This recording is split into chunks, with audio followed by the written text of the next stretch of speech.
Hey guys, I just finished up the intake swap. Finally, Edelbrock finally got me the right gaskets for this thing, so now it pretty much explains why I was idling so high. They kept on sending me the wrong gasket for this runner here. I finally got it right, and now I'm dealing with a weird idle issue of some kind or whatever. I was already having like a dead miss before the intake swap for about 6 months prior.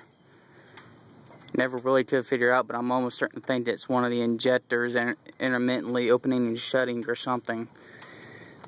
Don't really see why it would be the distributor, because I mean I had a similar symptom like that, but I pulled the distributor out twice and it seems to be fine. So I'm probably about to start testing the injector soon. Right now it's still okay to drive, but I mean it has died on me like twice before in a drive-through at one of the fast food places. So, but I mean other than that, I mean it runs really awesome. I mean you literally just stomp on this thing and you're fucking hauling ass. Original pigtail literally shattered. A new one. It was such a pain in the ass. I don't know why whenever you go to any auto parts places, why they won't carry a regular CS style alternator pigtail.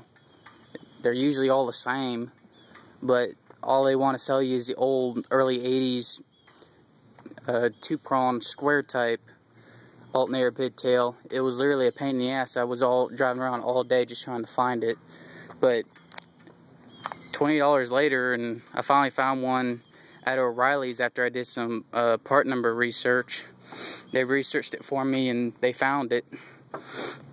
So that was like one entire Sunday of a nightmare just trying to find a pigtail. Air conditioner works, but I think the clutch bearing is going bad. The car makes a lot of noise whenever you just drive it, basically. I think the compressor bearing, or it's either the tensioner, one of the two. The belt is brand new, and right after I installed the new belt, I don't know, that's just whenever all the noise started coming about. Could possibly be the tensioner, because I was literally unscrewing and tightening this bolt up like so many freaking times just so I can get the tensioner to give me enough slack so I can put the belt on. But I mean, if you haven't done one of these swaps and you've been wondering if you really want to do it, it is fully worth it. Even though I went through 4 months of hell with Edelbrock sending me wrong parts. But if you're going to go a different high flow TPI route, don't use Edelbrock. I will not use them again, even though the intake and the runners, they flow so good. Just don't use them. Apparently, I've gotten the worst customer service I ever have from any company at all. Edelbrock has literally treated me like shit. I would not use them. Their parts, I mean, if you've ordered one before, I don't know if it was just in the South or where it was, but they actually had to halt production basically on their production line, and they had to restart on the intakes, and they told me they would have some 3 weeks later. No, try a month and 3 weeks later. I said I wasn't going to do that, so I called up Smitty, the head technician over at Edelbrock. He sent me the very last TPI runners and intake that they had in their warehouse, and I bolted this up, and there was no hole that was drilled through that one, so this one actually worked. But then the problem was, for a while, they kept on sending me the wrong gaskets. So, and I actually had a very bad oil leak. Apparently, if you use black RTV silicone, I do not recommend using it on these intakes, because I did it twice and it leaked twice until I finally figured out that you gotta use some kind of different RTV silicone than black. I use ultra gray. It works a lot better, and I don't have any leaks out the back of the intake anymore. But also, I finally got center caps on this car. Really helped the wheels a lot. So now you don't see that stupid dust cap where the bearings are on the wheel anymore. But, I mean, the alternator from the whole pigtail situation and some kind of electrical issues I was having literally fried 2 alternators, and now this is a new one. all is well now after I rewired it.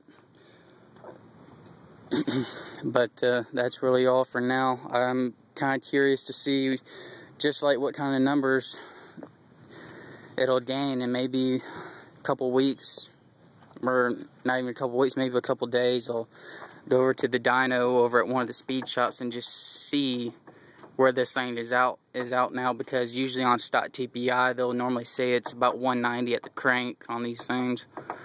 If I can actually get this car to around 240, as to where GM, you know, said that these cars were for factory horsepower at 240 or 245, whichever it was, I'd be happy with that. Of course, those are at the crank, but we'll see. I'm no longer running an EGR on this car. I blocked it off, and I honestly don't even miss the EGR system. The light comes on, but whatever. It doesn't change the drivability or anything. And the gas mileage doesn't even change. I've not even noticed the gas mileage difference. All I was getting was a lot of stumbling and a lot of hesitation with the EGR.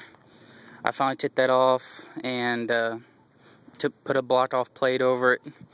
The solenoid wasn't even on the car anyway, so it didn't even really matter. But that's it for now, guys. Rate, subscribe, thank you.